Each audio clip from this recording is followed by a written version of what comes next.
Good afternoon. It's the second big questions of the year with the Rossmore Interfaith Council, and Sarah Blackstock will take it away. Thank you, Will. Welcome to you adventurers and explorers of life's big questions. You are a unique group out of about 10,000, almost 10,000 people here in Rossmore. And with a lot more things to do, you have chosen to be here. And I would like to especially welcome Robert Esch, who is from Port Angeles, Washington, involved in interfaith up there. Welcome. Good to see you, Robert. Thank you to Susie Cole, President of the Interfaith Council of Rossmore, to the Big Questions Committee. Ruth, wave your hand, say hello. Ruth Ahern, Gloria Sunshine, and I don't see, oh yeah, Channing. Oh good, Channing Miller.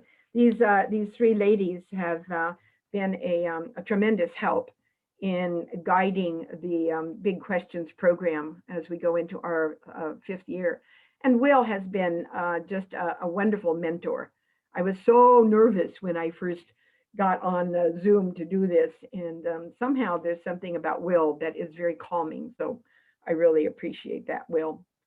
Thank you to Channel 28 for recording us. It'll be on Channel 28 here in Rossmore in, I guess it takes a couple of months. The big question for 2021, for the whole year, what is the purpose of life? For many of us this past year, our primary purpose was to just get through it safely, with as much of ourselves intact as possible. This big question can be answered in many ways, on many levels, and for many different reasons: biological, sociological, psychological, philosophical, cosmological, and spiritual. Interests you. And maybe these are not so separate as they might appear. We could say they have the same purpose, which is perhaps to explore our humanity and why we are living and how we are applying why we are living to everyday life. I recently saw a thought-provoking movie, and I try not to recommend movies very much, but I would like to recommend My Octopus Teacher. How many of you have seen it? Raise your hands. It's just a wonderful, wonderful movie. You would never know from the title. There are many interesting comments that could be made about this movie, but for our purposes here, the purpose of the octopus's life, which is about 1 year long, was to produce 1 million progeny, only a portion of which would survive. Now, maybe some live on this level to reproduce life, but that would not be a purpose which would satisfy most of us. We desire more than that. We as humans are able to go beyond just instinctual drives. We are given the gifts of self-reflection, self-consciousness, and a desire for self-realization. And this is a part of the exploration of this question. What is the more in life that we desire and search for? The Japanese have a concept which is central to their culture. It's so much fun to say, ikigai. Ikigai. What is the meaning of life? What gives life purpose? If you experience low ikigai, you are probably depressed. Life has no purpose or meaning. If you experience a high level of ikigai, you are experiencing a purposeful motivation for living. As we explore answers to today's big question, we may find it could really be stated as two questions. One is, what is the purpose of human life? And then for each individual, what is the purpose of my life? This is what we can look for along with many other aspects as we listen to our speaker today. I would like to introduce Dr. Nazeer Ahmed. Dr. Ahmed holds a PhD from Cornell University and an MS and an AE degree in space sciences from Caltech. He's a former NASA scientist and was a chief scientist on the NASA Hubble telescope and a team leader on the Apollo moon landing project. He is an inventor, a historian, a former legislator. His book, Islam in Global History, has been translated into a number of languages. Dr. Ahmed is an ardent Sufi, a devout Muslim, and has translated the Quran into easy-to-read American English. Currently, he is director of the World Organization for Resource Development and Education in Washington, D.C. He is our neighbor, a grandfather of 3, and lives in Concord. Welcome, Nazeer. Thank you, Sarah, for this introduction and for this wonderful opportunity to be with our fellow seekers of truth at Frostmore. We expect an international audience today, and it's always a privilege to engage in a conversation with such a distinguished global assembly of scholars. The question that is posed in this seminar is, what is the purpose of life? It is indeed a profound question, which in turn opens the door to many questions. Every human being asks himself or herself at some stage in his or her life, who am I? Why am I here? It was perhaps the question that the first human who walked on this planet asked himself or herself when he or she became aware of his or her own self. So for the next 30 minutes, let's hold hands together and embark on a journey to explore the possibilities offered by this question. It is an exhilarating journey that will take us from the innermost recesses of our souls to the farthest galaxy in the known universe.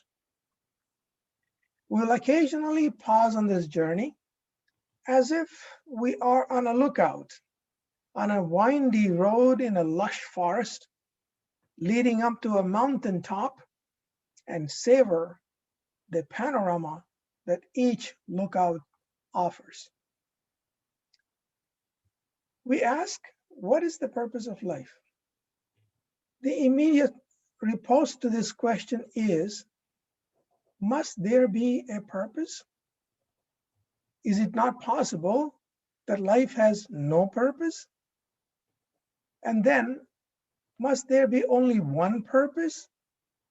Is it not possible that there are a host of purposes? As a scientist, I cannot at the outset discard these possibilities. We can accept them or discard them as we go and document the assumptions on which we base our choices. Our question will cut across multiple disciplines: science, philosophy, religion, sociology, astronomy, anthropology, and mathematics. Sometimes our path is paved and smooth. At other times, there are large and treacherous craters over which we jump with wings of faith. What is life? What is the cosmos? Did the cosmos produce the human? Or is the cosmos something that we have produced, a mere dot in our brain? What makes us human? These are supplementary questions, and we must answer them if we are to take on the grand question, what is the purpose of life? I caution you at the outset that the answer may seem to be elliptical. The purpose of life is life itself. The destination becomes the starting point, albeit at a higher plane, like an infinite helical ladder ascending from the earth to the heavens. Let us start with the known universe. We do not know if there is one universe or multiple universes, whether they exist one on top of the other like a skyscraper in New York City, or in series like houses on a street in a suburb. There are 2 billion galaxies that we know of. Each galaxy has 2 billion stars, give or take a few 100 million. Somewhere at the edge of the known universe is a mid-sized galaxy, our own Milky Way. And around its outer reaches is a mid-sized star, our own sun. And here we are on planet Earth, a speck of dust floating in the vast expanse of space. And on this speck of dust, there are 7 billion of us, each with an ego that extends from San Francisco to London and Paris. The human has been around a few 100,000 years on this planet. If we were to plot the lifespan of the human on a canvas of the cosmos, we do not deserve even a dot on a landscape that extends from horizon to horizon. If this description does not cut us down to size, what does? We have now arrived at a first lookout on our journey. We pause and we ask, does the cosmos have a purpose? Or is it a purposeless collection of gas and mass and energy? Is the appearance of the human on this earth, which is tucked away in a secure niche in the womb of the solar system on the outer edges of a not so imposing galaxy, a mere chance? Or does it have a purpose? Even if we assume that life exists on other parts of the universe, the probability of conscious life like our own would be of the order of 1 in a trillion. At this juncture, as seekers of the truth, we have a choice. We can either assume that life on this planet is a mere chance, even if it be 1 in a trillion, or affirm that the odds are so overwhelming on the other side that life on Earth does have a purpose. The first choice, the first flight of faith, if you would, the first affirmation we make is that the cosmos does have a purpose. And further, the appearance of the human on Earth has a purpose. In making this choice, we do respect the opinion of those who maintain, despite the odds of 1 in a trillion, that life has no purpose. We respect them. Let us continue our journey and turn our attention to the individual, to you and I. A little reflection will confirm that our individual appearance on the canvas of history is a sublime event. If the chances of life on Earth in the cosmos are 1 in a trillion, the chances of each of us appearing in history are 1 in a trillion, trillion, trillion or more. Consider this. And I crave your indulgence here, as this is an adult discussion. The fertilization of an egg in a mother's womb requires only 1 sperm. In an intercourse, there are millions of sperms, each competing for that egg. Each of us in this audience won that competition in our mother's wombs, leaving behind millions of our brothers and sisters who did not make it. That is only one generation. If we assume that the human has been on this earth for 200,000 years, give or take a few tens of thousands of years, that's about 10,000 generations. The chain of transmission from the first human to an individual who is alive today gives us a probability of 1 in a trillion, repeated several billion times. Each of us has 30 trillion cells. Each cell, a complex factory with a unique DNA. Each loop of the DNA has enough information in it to fill books stacked up from ground to the top of a tall 500-story building. Here again, we can pause as if on a lookout and ask ourselves the question, is there a purpose to my life? We have two choices. One is to assume that life has no purpose, even if the choice is based on the probability of 1 in a trillion, repeated several billion times. Alternately, we make a leap of faith, stay on the safe side of probability, and affirm that our individual lives do have a purpose. The fact is that each of us is unique. Each of us is unique. From the appearance of the first human till the day our species goes extinct, there will be no other human exactly like us. You are beautiful, so am I. You are beautiful, so am I. Each of us is a unique, irreplaceable diamond in a canvas studded with billions of unique, one-of-a-kind diamonds. Once again, what is the purpose of human life in general?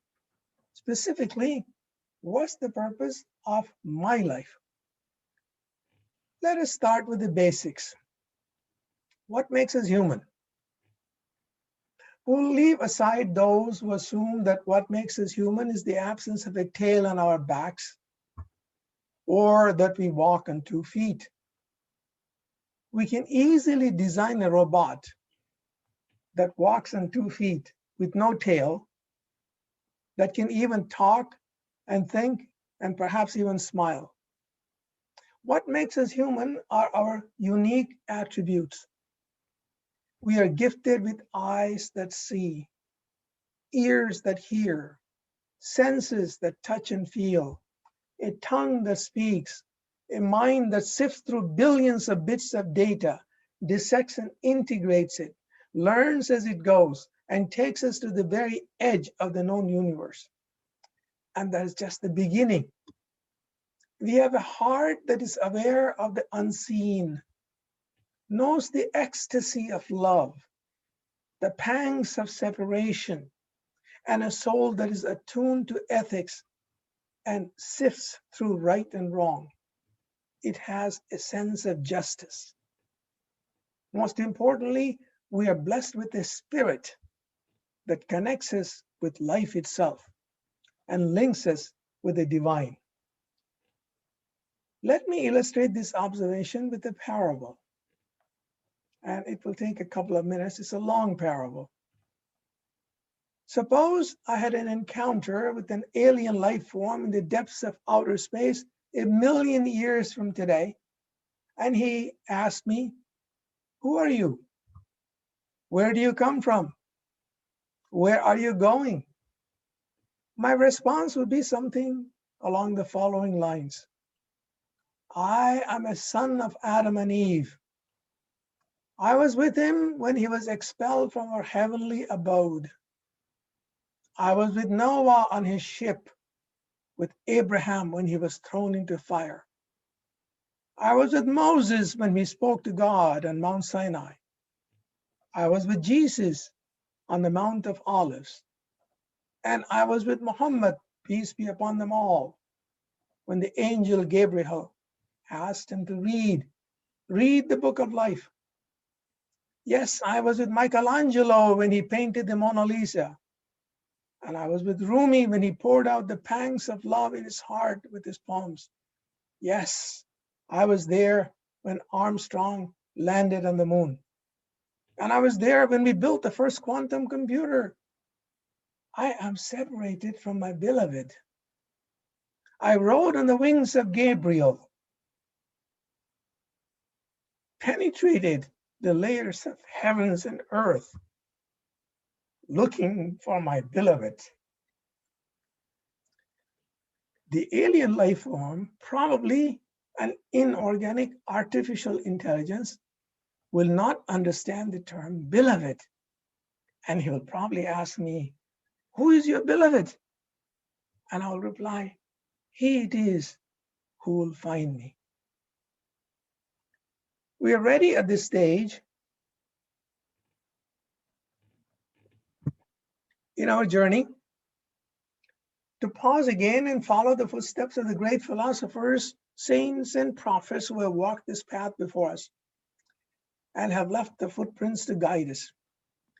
We'll find that there are seemingly different paths to choose from, but ultimately they lead to the same destination, namely the ultimate truth. Here are some alternate paths. 1, the purpose of life is to know. 2, the purpose of life is to be aware of divine grace. 3, the purpose of life is to serve. 4, the purpose of life is to adore and worship. Next, the purpose of life is to love and cherish. Next, the purpose of life is to be a mirror of the invisible world.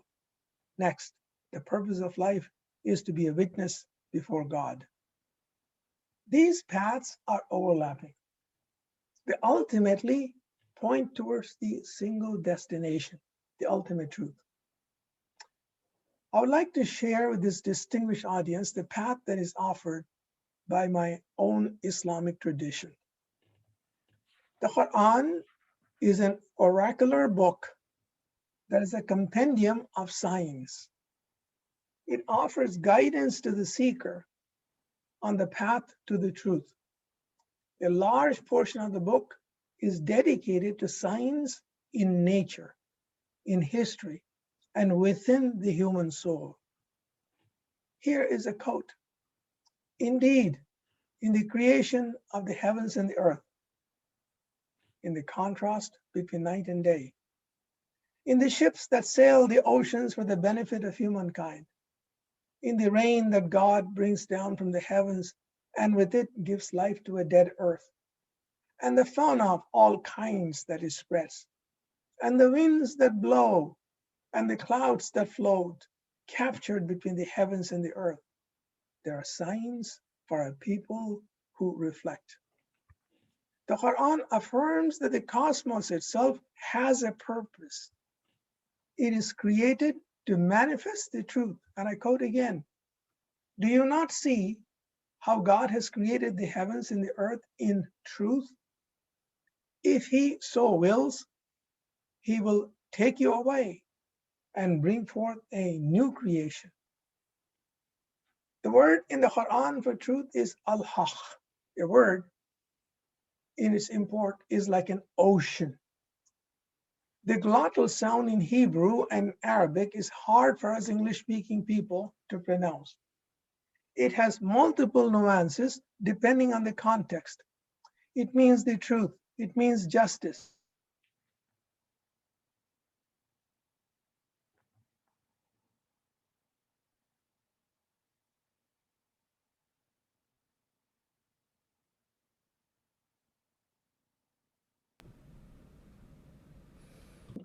In meaningful, in-depth talk.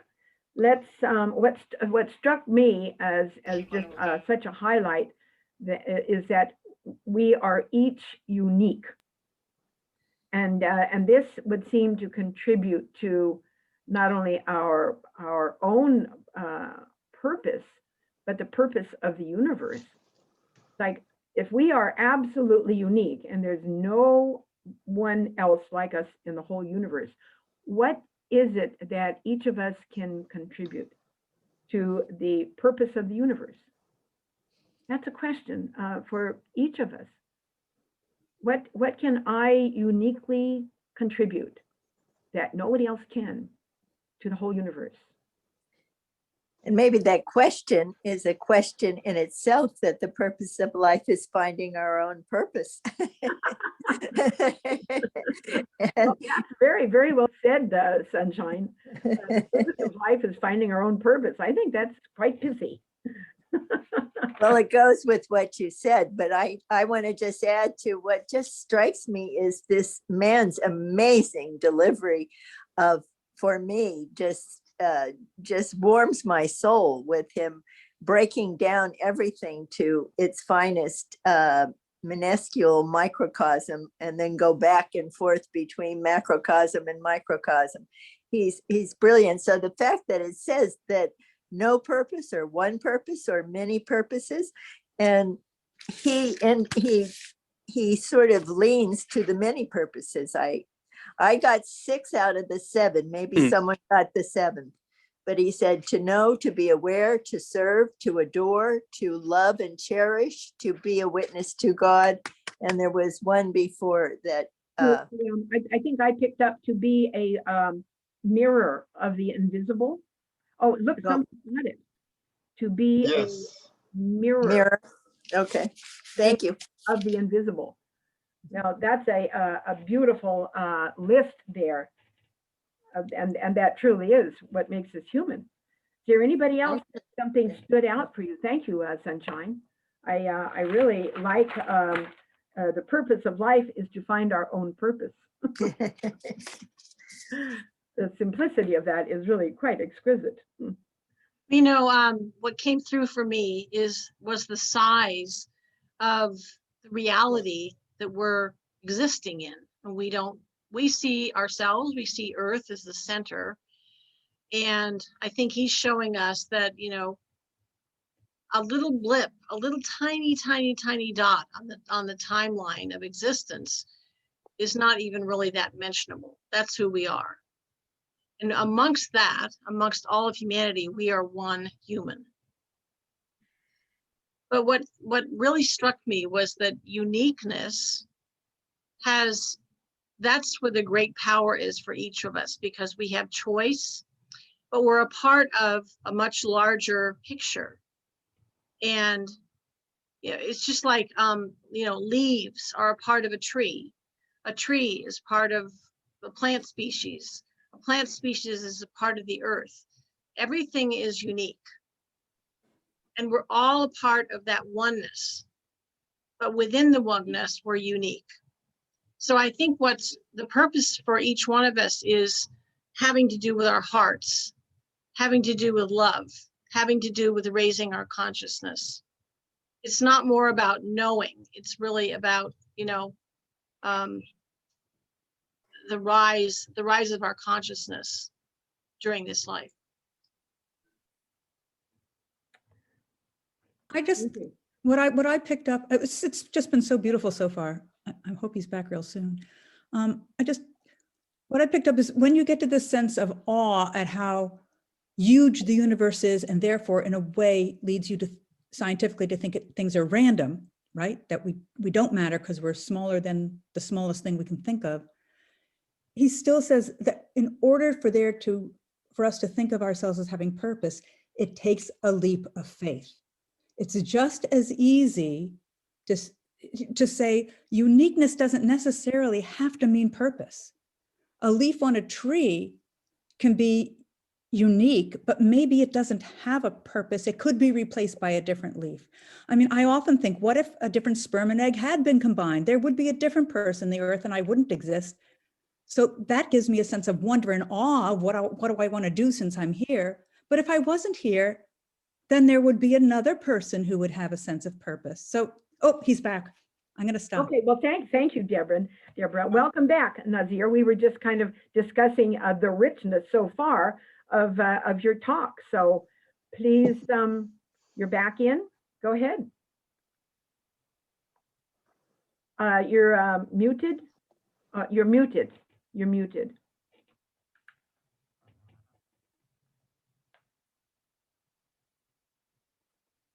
One of the purposes is to figure out life's challenges with technology. Or at least to become okay with it. Yeah, right. Okay, Nazeer, we can hear you now. Okay, once again, welcome back. My apologies. Our electricity went out for 1 second. That's all it took, and the whole thing was knocked out. Wow. Okay, here we are. With your permission, I will continue. Please. Regarding the purpose of the creation of the human, the Quran affirms that the purpose is to serve, adore, and worship God. And I quote again, I created not beings of energy and the humans except that they serve and worship me. On the same subject, an inspired saying of Prophet Muhammad, peace be upon him, states, I was an unknown treasure, and I willed that I be known, therefore I created. That's the Quran and the Prophet affirm that the purpose of the human is to know, serve, and worship God. Service here connotes service to God and to his creation. All creation is interconnected through him. The injunction to preserve the environment is obvious. The human is uniquely and singularly qualified to discharge this responsibility as he is the trustee of the divine spirit on earth. The Quran explains it does. Behold, we offered the trust to the heavens and the earth and the mountains, but they declined to carry it as they were afraid. But the human accepted it. Indeed, he was unjust to himself and foolish. The trust that is offered is the spirit, which was breathed into Adam when he was created, and which we inherited as the children of Adam and Eve. It is the spirit that bestows transient existence upon us in space-time and enables us to live, acquire knowledge, serve, love, speak, struggle, triumph, achieve, adore, and worship. In short, to be the mirror of the invisible world and to maintain the hidden treasure, namely the truth. There is a parable in here, but I think I'll skip the parable and go on to the rest of the presentation.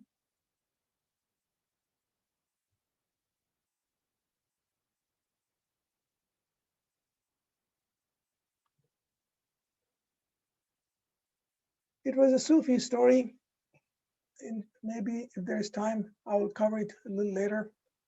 There And will the be. moral of the Sufi story is that the king of all kings, God himself, decrees that the purpose of creating the human is to serve. Service is a mandate from the heavens.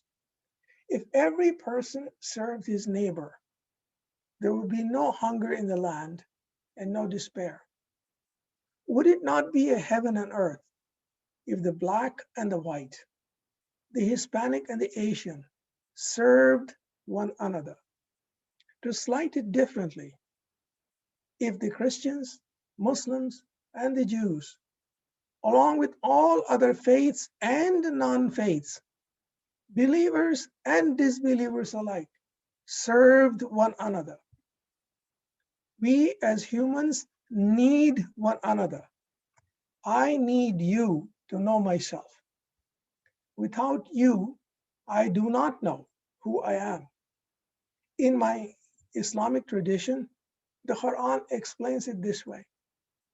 O humankind, we have indeed created you from a male and a female, and made you into nations and tribes so that you may know one another.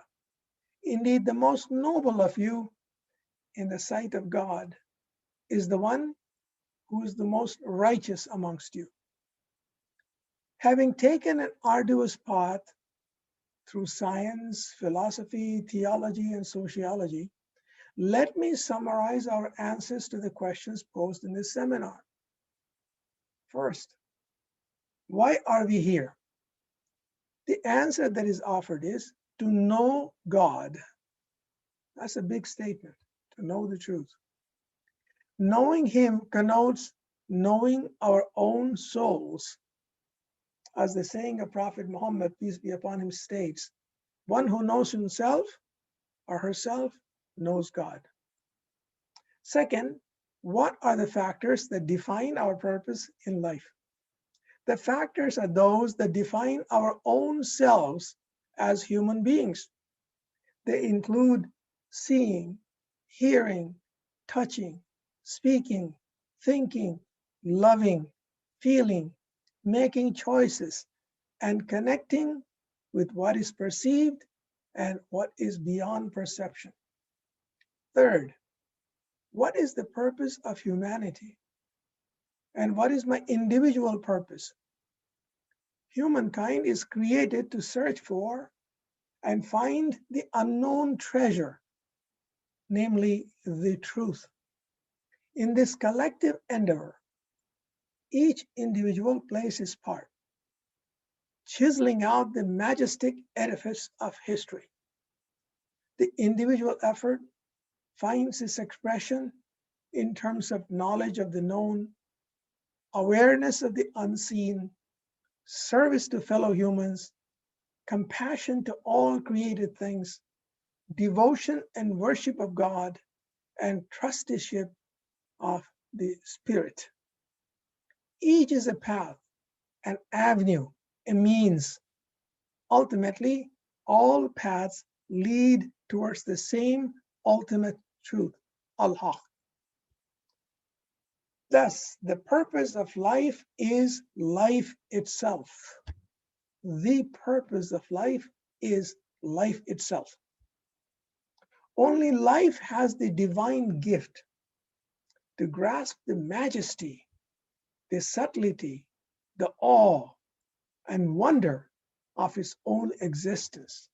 And I repeat, only life has the divine gift to grasp the majesty, the subtlety, the awe, and wonder of its own existence.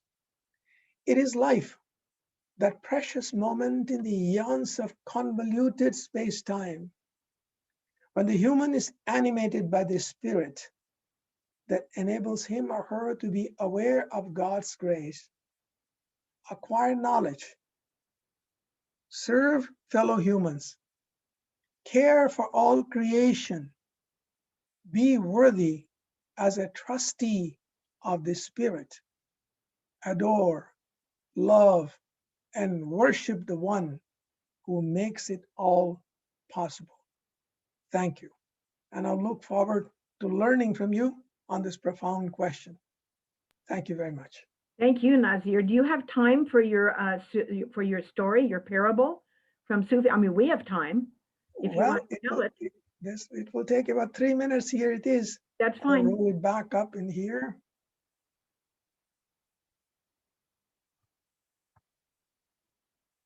It is a Sufi parable.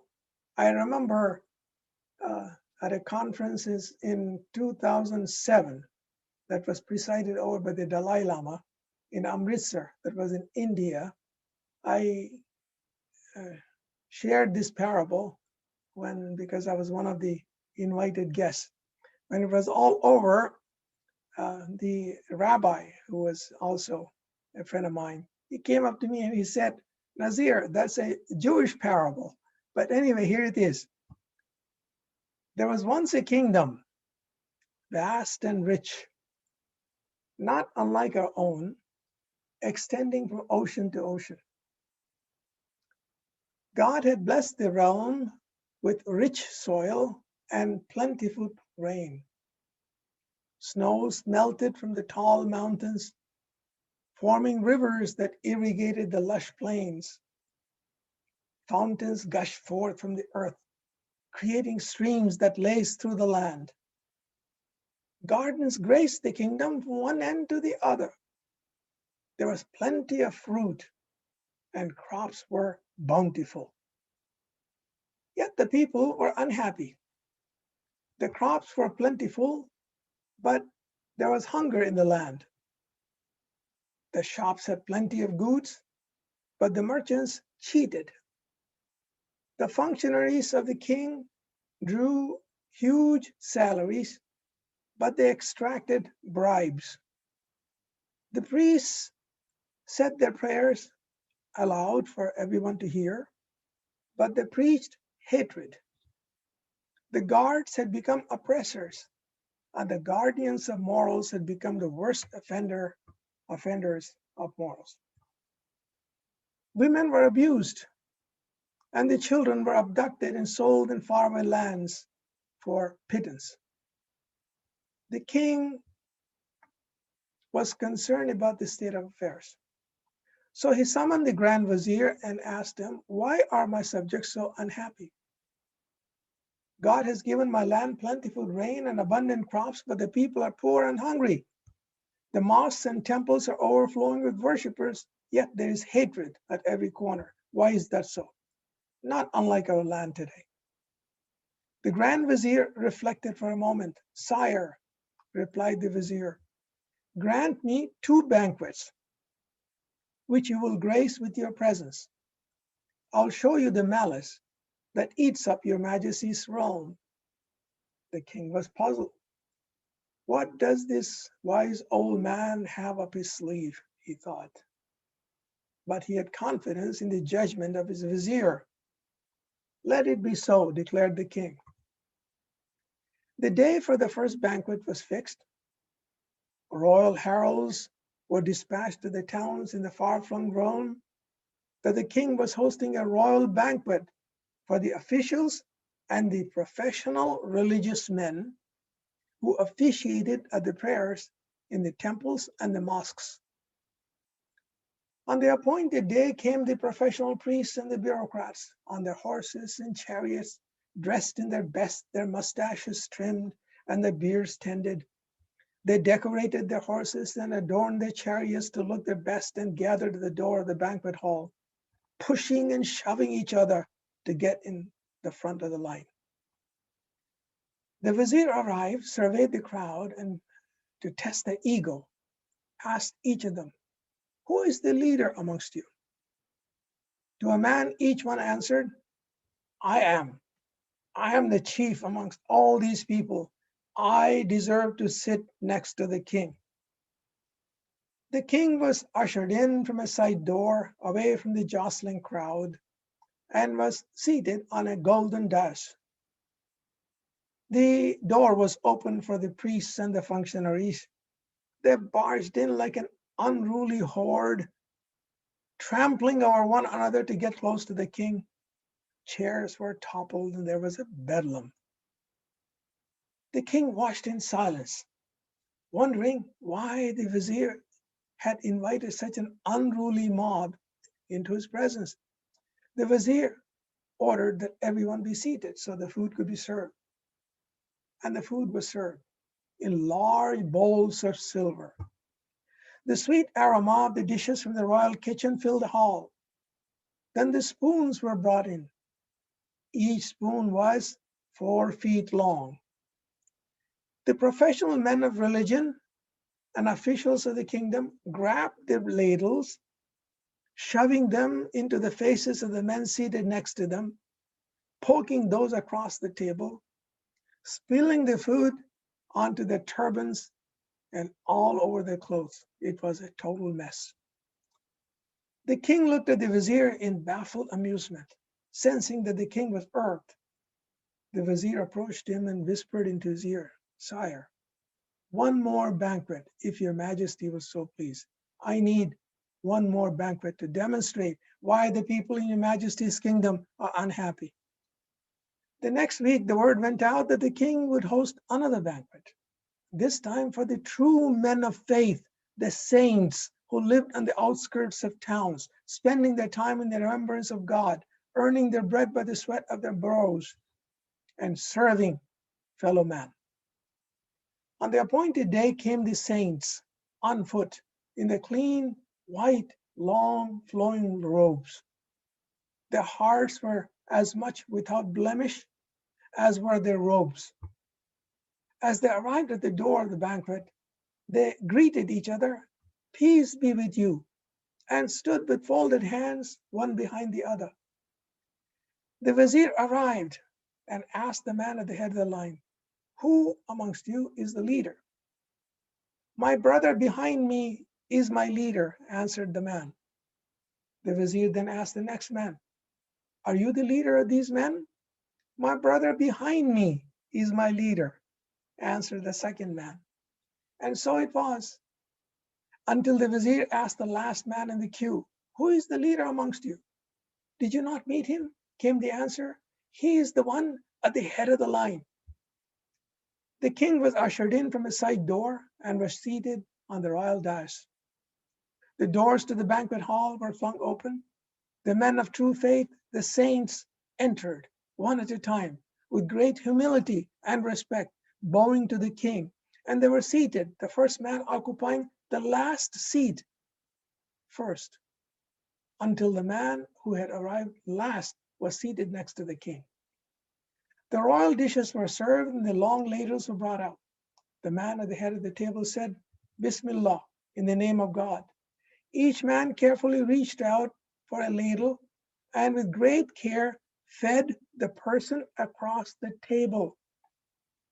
Not a drop was spilled and not a turban ruffled. They fed each other in silence, savoring each grain as a blessing from God, from the heavens, until the man at the end of the table concluded the word of gratitude, "Shukrallah," thanks be to God. And that is the moral of the Sufi parable. Serve. Thank you. I guess it is also a Jewish parable too, right? Yes, that's what I was told. I will take it. It could be Christian parable or Buddhist parable, any parable, as long as we learn from it. Oh, that's so wonderful. Thank you. That definitely should have been included. So here we are with this richness of ideas that Nazeer has presented us with. And we have, we have about 40 or so minutes to share our own thoughts and our own questions on what Nazeer has said, and also from our own hearts and our own spirits and our own paths. And you can also, this is a time to ask Nazeer questions. It's so rich that you may wish for him to unpack some of the ideas that he shared with us. So I'm opening it up to anyone who would like to begin. And you can, use your hand, or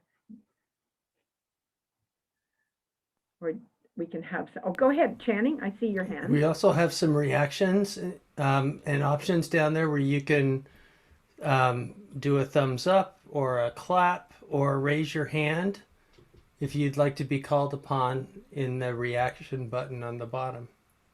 Good, thanks. Yeah, good idea.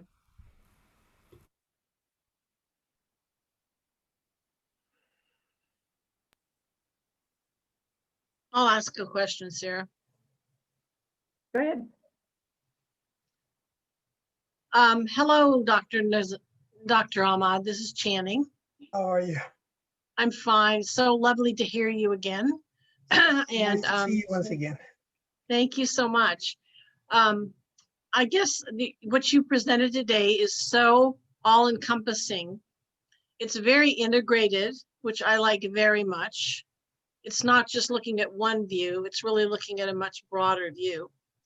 And I guess my question has to do with what advice would you have from your presentation today, or even in addition to that, what advice would you have towards helping humanity to raise consciousness and to open our hearts so that we can better serve each other? It's once again, in a discussion like this, not only are the questions profound, the answers somehow take on some of that aura also. Advice is not the right word, but we can share our experiences. And my view is that each of us is given a certain path. We are given a certain mandate, a certain thing that we have to do. And it depends on the context, depends on what God has given us. Some of us are good in one thing, some of us are good in another thing. Whatever attribute we have, whatever gifts we have, we must share and serve the best way we can. For instance, if one is a teacher, the gift of knowledge is what that person imparts to his or her students. If one is a worker, whatever work he does, he has to do the best he can. Even in simple interactions between each other, if we do the best we can, excel in what we are doing, serve the best way we can, even if we just a cup of tea to a friend or a kind word to a neighbor, whatever it is that we can do to serve, that is something that I would wish to share with everyone. It depends on who we are, where we are, what mandate we have, what capabilities we have, what context, what times we live in. We should do the best we can to serve. Serve your neighbor, serve your those who are above you, those who are below you, serve those around you. Serve. Ultimately, if each one of us serves the other, then we are all served and we serve God. Like in your parable, there's one way that we can all serve. We can all smile. And I've found that, say like, going to the grocery store, not many people smile, but it's a magic thing to do when you walk past somebody and you just smile. And it's so simple, and I've made it kind of a practice because it's just such a joy to see the expression on the face of the person that you've smiled at. Simple.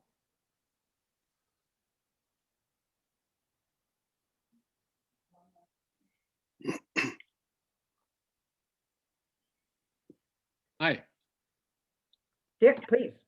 I saw on Will McGarvey's screen, Will, if it says something about kindness. When say something, Will, and you will show up and we can see what it says on your board behind you about kindness. Kindness is everything. I think that's what that Nazeer is our speaker is saying in many ways, that kindness is everything. And science is real. Yes. Yes, we do need to restate that, don't we? And no human is illegal if we're all made in the image of God and made to be able to be in this relationship that Dr. Ahmed was telling us about. Always like to add the word loving to kindness. Loving kindness is everything. So true. That's a better translation of the Hebrew word chesed, right? Loving kindness, which can also be translated compassion. In our tradition, there's a word called ihsan, which means the same thing, loving kindness, to do the best we can to serve the other. Something that is beautiful, good, kind, compassionate, all of those things.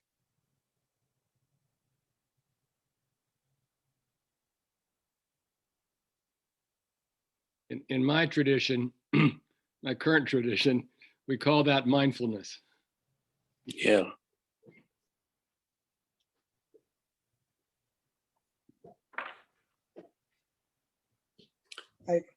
I see there's a comment from Brother Chowdhury. Dr. Nazeer, like ever, you had been very meaningful and insightful, and we all benefited from that. My take on what I learned is that living with a purpose actually is a favor that we do to ourselves, in the sense that purpose fills some meanings in life. It becomes a source of all that struggle that we make in life. Even in ordinary life, we don't do anything unless we have some purpose behind that. Why we do it? Why I go out for a walk, or for shopping, or dropping the kids at school, or for anything. So the purpose is always there. You take out purpose, this is all wandering then living the way we want. And that's one of the tragedies, I think, taking place right in front of our eyes, is that the purpose of life is now getting diminished, and it's a waywardness. Now it's all walk away wherever you want. So life is taken like, Umar Khayyam would do, eat, drink, and be merry. For tomorrow you are going to die. So it's Epicurean kind of philosophical meanings that are being put in life. That is, you are here only for once and never before, and not afterwards. So just live it. Every moment enjoy it. Well, that's one thing. But what for? So purpose is disappearing. Whatever purpose, of course, there can be discussion, the nobility of the purpose, the height of the purpose, and that determines the length of action, the quality of the actions that we perform in life. So I would say that purpose serves a have great meaning for us, that it puts some meanings in life. It makes life meaningful. We call it, like a service, loving others, being kind to each other. These are spiritual aspects, but in otherwise too, without purpose, it's just like, road map. There's no road map in life. Why are we here? What are we heading for? So of course, whether we are religious or we are not religious, but the point is, the purpose is always there.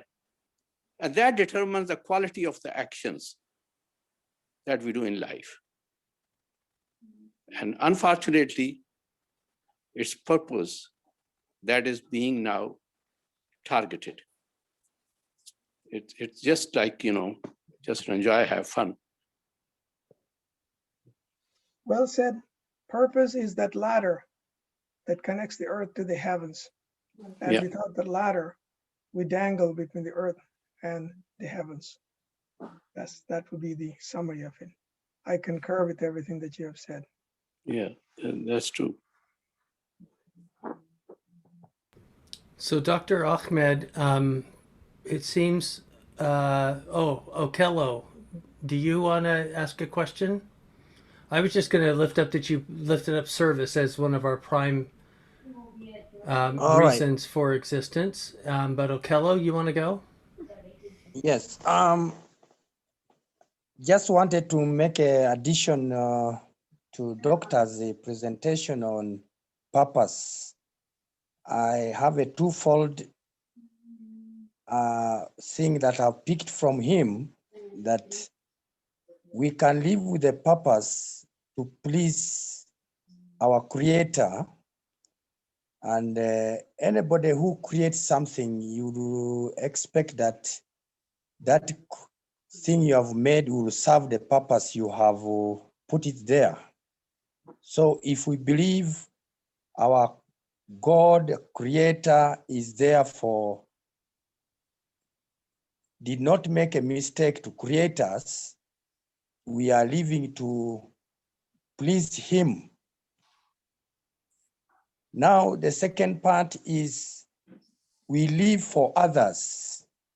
We live to be kind to others, but I would use the word still, please others. And I quote that from Paul, St. Paul's letter to Romans, chapter 15, from verse 1 to 3, it says, those who are weak, let us not live to please ourselves, but to please others. And then the second part talks of, let's not live to ourselves, but to please our neighbors. So it is on that horizontal level that we live to please. And when you want to please somebody, you have to be gentle, to be kind, to be loving, to be social, to be considerate, not only on your affairs, but you are considerate on other people's affairs. You want to please them. And as we are talking about smiling, Sarah was saying, just when you are passing and you are smiling, it makes also someone happy. So the acts of kindness eventually generate pleasure to others. So I would think horizontally, we live to please God, but upwardly, we live to please God, but horizontally, we live with mankind so that we can serve them, we can please them, we can show all acts of goodness to them. So I think that is the purpose of life. We have a focus upward and a focus horizontal to consider others and not just to live for our own. I think that's my analysis that I would just add to what I've heard from the others and from Doctor. Well said. Very Thank well you. Thank articulated. you. Go ahead, Robert.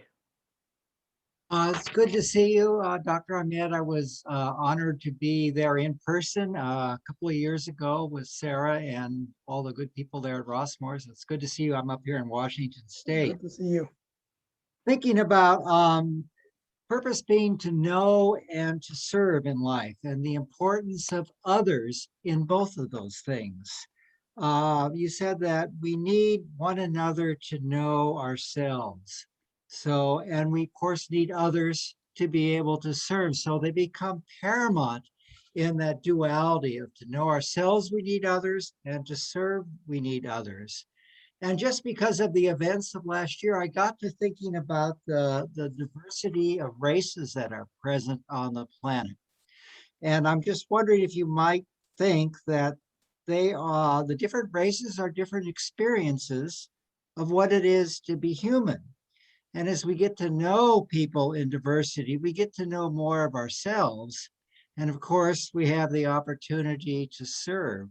What would you say is the purpose in your mind that the creation, the spirit, has presented us this variety of humanity to live with? Absolutely. That's a very good question. From a scientific perspective, unless we have differentiation between two objects, two things, two entities, we do not know the thing in itself. We need some kind of differentiation, some kind of contrast.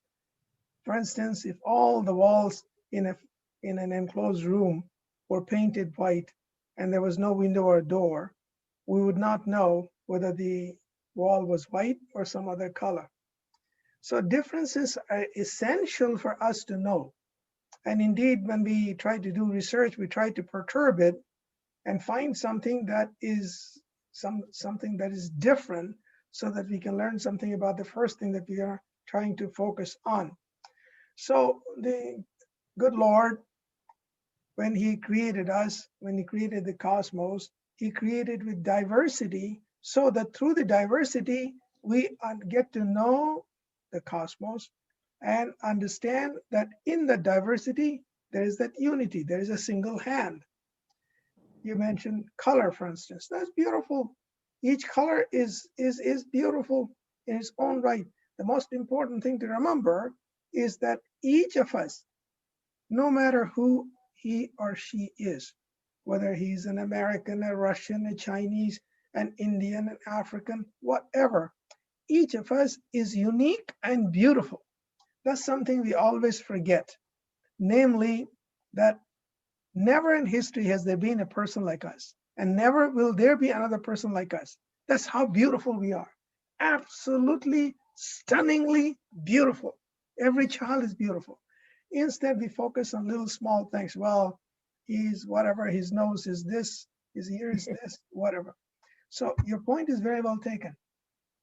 Diversity enables the perception of things and facilitates knowledge.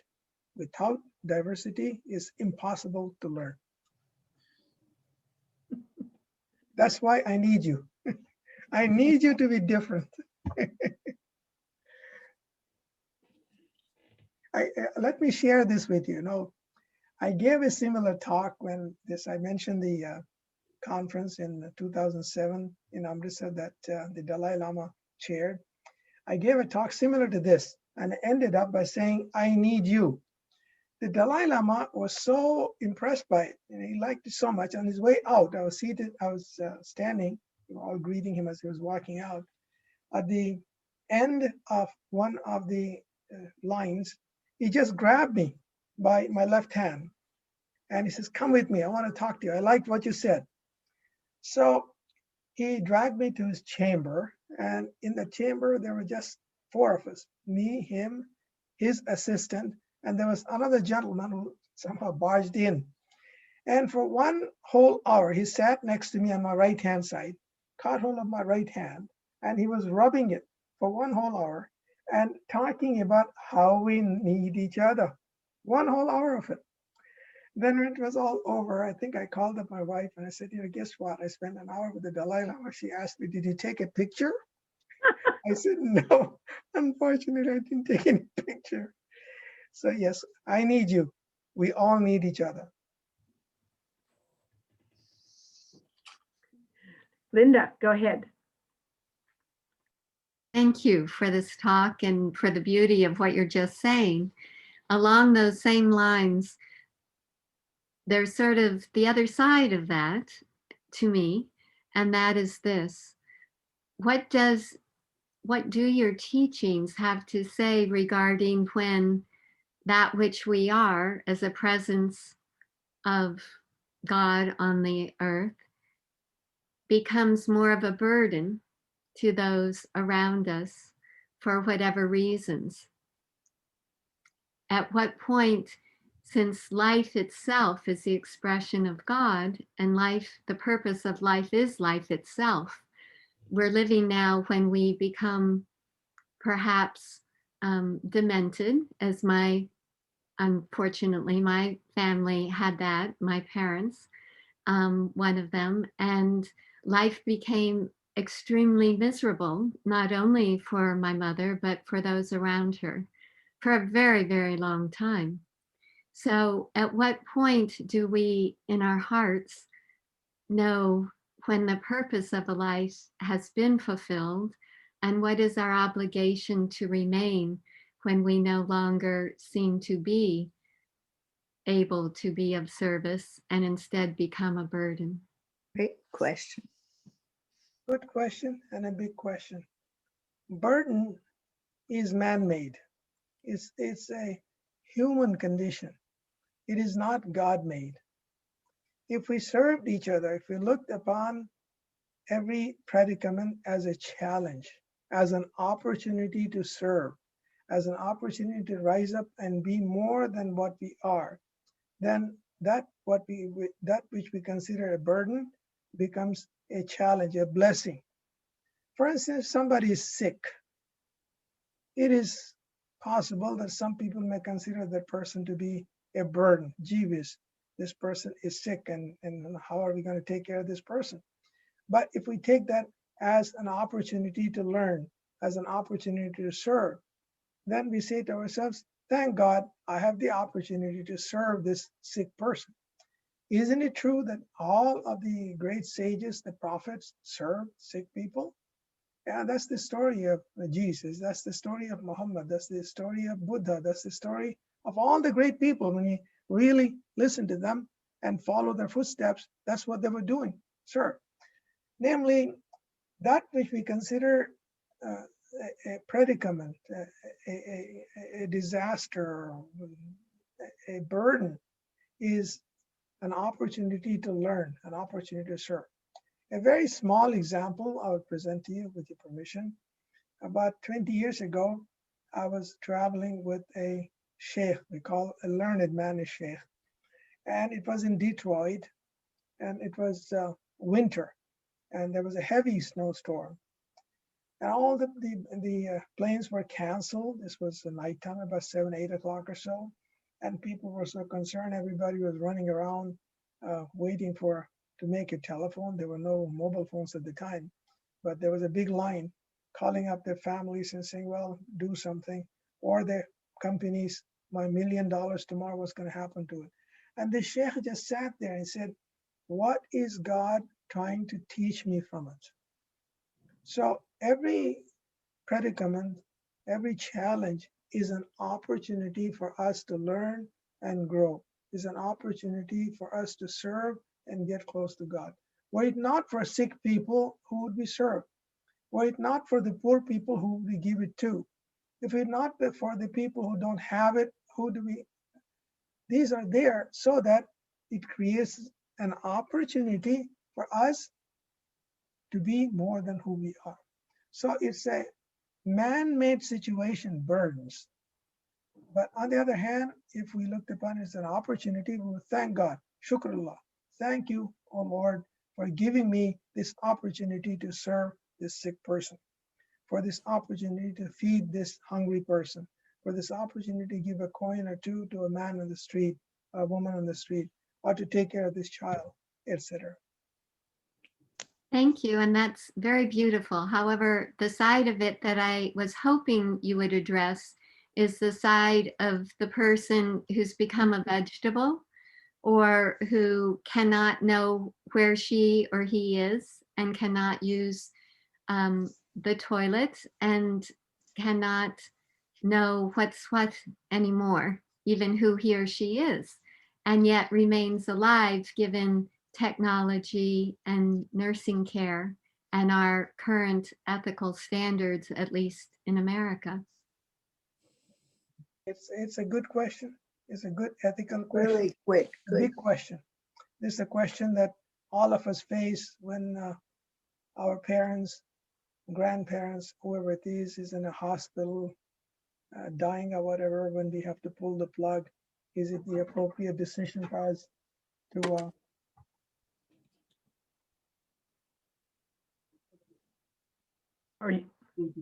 Are you still connected? Are you still? Yes, he is. Okay. Yeah. Well, so I lost my train of thought, but it was we face these decisions, and it's an ethical one. My own take from my tradition is the following: whatever happens, happens by the will of God. That nothing happens by chance. And when it happens, it is not as if it is predestination, it's a moment of discovery. So there are two aspects to it: the person himself who is suffering or who is dying, and then the other aspect has to do with those of us who are not suffering, who are in a position to help that person. And each of us has an obligation to accept that condition as a condition given to us, or a situation given to us, bestowed upon us, revealed to us, so that we can learn something from it. Now, as for the individual who is suffering, who doesn't know what it is, still, I would say, is the will of God. It is His will that he be alive or she be alive. And who knows what is going through the person's mind or the person's heart, what that person is learning. We don't know that. It's a difficult question, and each of us will have to make a decision appropriately at the time. But my own take on it is that it's still the will of God. It's still an opportunity to serve. It's still a sign. And I just had a piece of paper from my wife who said, well, a baby is the same way, she said. That's a good example too. Baby doesn't know. Maybe he does. Babies do. Not a good example, but something similar to it. I didn't answer your question, but it's a tough one. And each one will have to make the decision based upon our ethical standards. My own standard, my own tradition teaches me that it is still the will of God. It's still that that person be alive, and his moment or her moment has not yet arrived. And when it does, that person goes. Until that time, it's my obligation to take care of that person. Thank you. Linda, thank you for the question. Now, it reminds me that that might be a big question that we should deal with in the future. A big question about life and death and how to exit this planet. We have about 10 more minutes, folks. Please, some of you that have not spoken up, this is your chance to ask a question or make a comment. Sandra, please. Sandra? I don't know if you could see my hand was raised on the chat board. That if somebody's, I don't know if other hands are raised. Dr. Ahmed, thank you so much. It's absolutely wonderful. I had a cousin who worked on the first lunar module that landed on the moon. And so when I heard that you were chief scientist for the Hubble, I was wondering how that experience has affected your view of the universe and spirituality.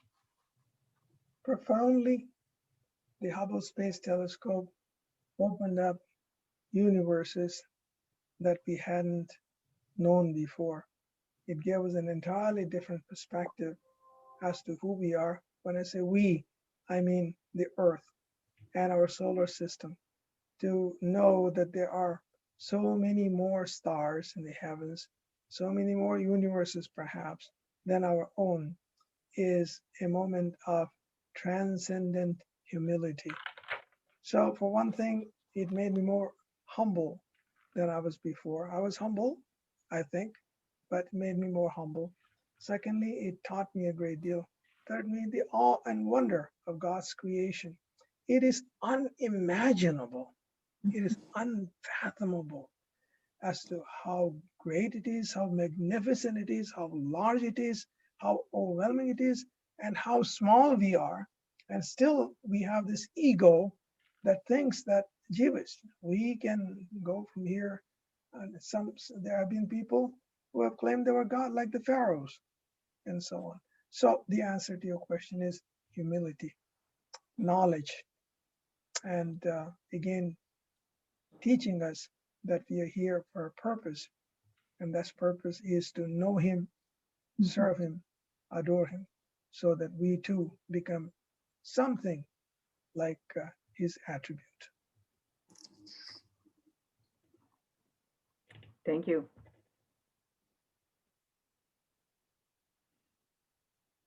Sarah, so in relation to Linda's inquiry about someone with dementia or who's not really in the present, but then doesn't know people and whatever, I was caring for, in addition to working, but then also caring for someone who had dementia whenever I could, and it was a lot. And she seemed extremely content in her dementia. She had a whole series of friends that no one could see, and they were all very nice to her. So when I was with her, I had, for me, so she was happy. And for me, I had to face my impatience, my intolerance, past angers that she and I had that were at this point silly. And, they were sort of in the back of my mind. They really weren't present, but I did want to reconcile somehow inside myself, because her side of it was no longer there anymore. And so I transformed a lot in her having dementia. And I was happy that she was happy, at least in her dementia. You know, she really was happy.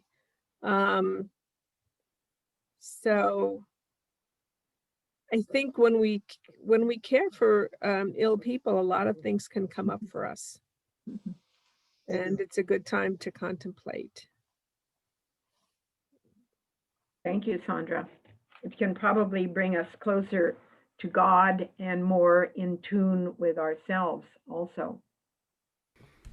Or maybe in tune with human suffering, which does tend to be one of the biggest issues that comes up during these monthly conversations, especially when we're trying to figure out what the purpose of life is. I mean, the purpose of life for my dog is a little different than it is for me. But he's more attentive to my needs often than I am. But what do we do with the suffering of others? What do we do with the suffering of ourselves, especially when we're thinking about purpose? It's easy, it's almost Malthusian to think of ourselves as only having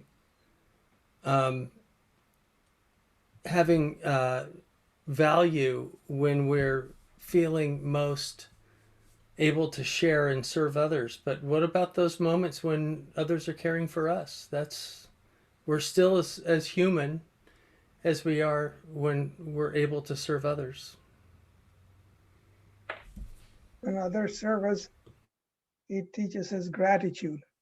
We should be grateful. Like, we should always be grateful for the good Lord. For instance, when we see someone who has a little less than what we have, we should be grateful for what we have, and vice versa.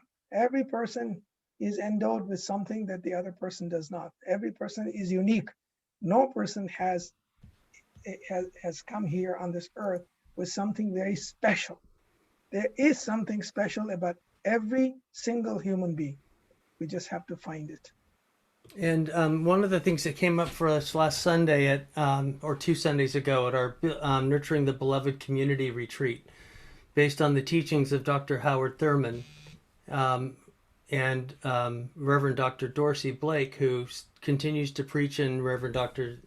Howard Thurman's pulpit in the first intentionally interfaith community in the country, the Church for the Fellowship of All Peoples. He pointed out that our connection to nature, our connection to each other is so central for us to be able to recognize our own humanity while we're recognizing the humanity of others in that mix of service and recognition. And yet at the same time, one of the images that came out to me, because I think we in the West live with a cosmology of hyper-individuality, that maybe we need a worldview that would serve us better if that something that recognized the individualness and our createdness and our exemplary nature of the way that God has created us unique as individuals, while also maybe viewing ourselves as more interconnected with every other human and every other animal on the planet than we often do in our Western cosmology, because of the language that we use about I think, therefore I am, this Cartesian dualism that serves us so well in certain areas of our life, but doesn't serve us well in the interpersonal nature of our interactions with others. And maybe if we saw ourselves more like an aspen tree, which looks like individual trees as it's growing up, but all of its root system is interconnected. If you ever see an aspen grove, all of the root system of that aspens are one root system. So when we see an aspen grove, it's one organism.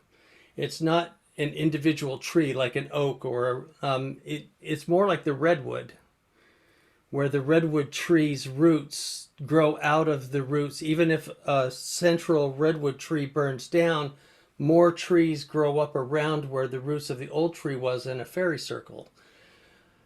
if we viewed ourselves as more interconnected and yet still able to be unique with the unique gifts that God has given us, if we had some tension between those two, then I think we might be able to live into our connectedness and our interconnectedness in greater ways that would allow us to create human societies of benefit for more, not just for more young people or more old people, but for us to really view the uniqueness of all of what it means to be human in relationship rather than in separation. Then I think we might be able to live into this moment in greater ways, especially as we're overpopulating the planet with 7.5 billion people, to the point that we're pushing 150 to 200 species to extinction every day because of our overuse of the planet.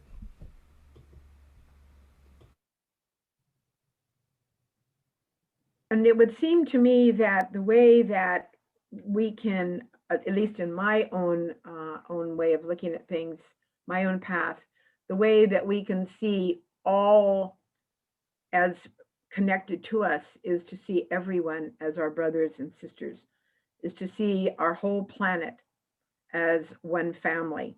I really appreciate the family pattern, the family model for our planet, for our universe, that God is the creator, the upholder, God the Father, God the Mother. We are all interconnected as a family. And then knowing that God has given us our own absolutely unique personality, that there's no one else like us, those two would seem to be integrated, and we need both parts to be integrated with what Will is saying, to receive from God the light, the love, the energy, the motivation to serve, and then to take that, it's a circle, it's a circuit. We take that and we go out and we serve. And this is just sort of a repetition from what you've said, Dr. Ahmed. And thank you for saying that so beautifully. That is so true. That is the essence of all religions. When we strip down the outer layers of religions and ask ourselves, what's the essence? The essence is interconnectivity. I remember one time I was talking to a Dharma master from Taiwan. We were riding in a bus, and she said to me, the essence of Buddhism is interconnectivity. That is, we are all connected together. And I said to her, that's the same thing that we believe in, except that we believe we are interconnected through God. The interconnectivity. And as you and as Reverend Will pointed out, it's at the same time we are unique, the uniqueness, and at the same time the connectivity, the connection that we have with the other. The uniqueness is not obvious by itself, because it's the obvious, absolute by itself. A thing is not knowable. So that interconnectivity makes it possible for us to know our uniqueness. And through that uniqueness, we connect with the interconnectivity and serve each other. Then we have peace and happiness on earth. Thank you. That's a beautiful way to end up. But go ahead, Sunshine. You have something you'd like to add? I just wanted to add to that interconnectivity that we continue to talk about is truly the breath.